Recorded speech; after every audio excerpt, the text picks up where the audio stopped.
As Dante and Virgil pass along, they encounter the very first group of identifiable sinners that the Inferno contains.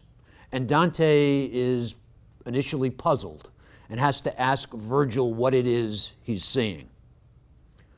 And I, my head encircled by error, said, "Master, what is this I hear, and what people are these, so overcome by pain?"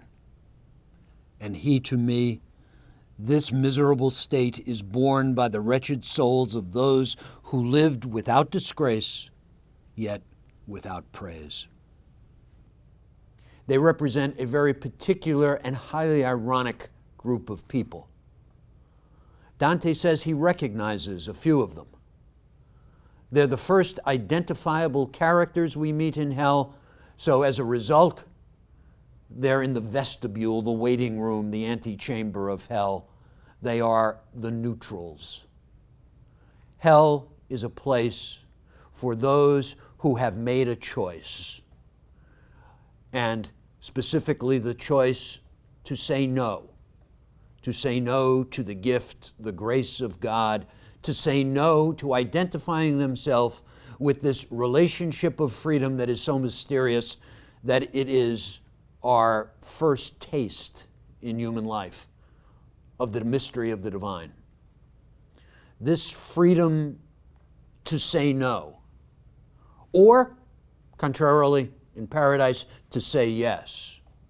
This is what the neutrals refuse. They refuse freedom itself. They say neither yes nor no. There's a wonderful image that follows later in the text. Dante says he sees this long, long column of people. In fact, T.S. Eliot quotes the line, he's amazed that death could have undone so many. So this is a huge group of people. And that should tell us something. Lots of us could potentially be part of this crew. Because they refuse to choose, they are given the identity of the indecisive, the neutrals. And as a result, they have no journey to make, they have no story to tell. This, again, is another first instance of something we're going to see repeatedly throughout the Inferno. It is the device that in the Poetics of Dante is known as contrapasso. The punishment fits the crime. These people refuse to choose, so as a result, Virgil says, look at them and pass on.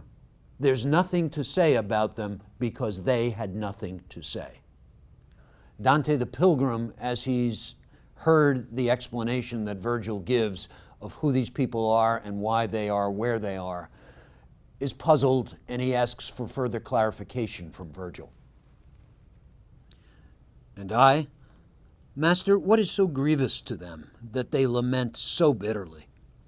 He replied, "I can tell you in a few words. They have no hope of death, and their blind life is so abject that they are envious of every other lot." What an extraordinary thing. They can place no hope in death. Immediately we're reminded of what we saw engraved on the gates of hell. "Abandon hope, you who enter here." The hope of death, from the point of view of Dante the poet, is that it finalizes identity in such a way that we actually become someone. We become someone definite. We finally are finished. And that is the essence of what it means to be human, is to have a story of freedom, of responsibility and identity that actually turns out to mean something. Something which not even God can change, nor can it be revised or rewritten throughout the whole of eternity. It's an amazing claim that Dante makes, but of course he has to make it because it's at the essence, the heart of all of the biblical religions. Human freedom is capable of making a difference, and a difference which is final and universal in its significance. It's no wonder that there are so many neutrals. That kind of freedom is terrifying. People run from it because it carries with it the scent and the sniff of death. It's not the idea of death. It's not even the fact of physical death. It's the metaphor of death in this sense. Freedom means making a choice, saying a yes or a no to someone or something other than ourselves. But whenever you encounter that necessity to say yes or no, whenever you encounter another person, another situation, another fork in the road, even when you encounter God, it's always the same thing. You are encountering death because it requires a final choice.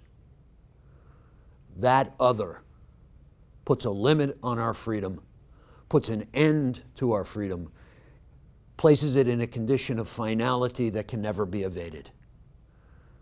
This is the terror that the neutrals were trying to avoid, but as Sartre says, we're condemned to be free.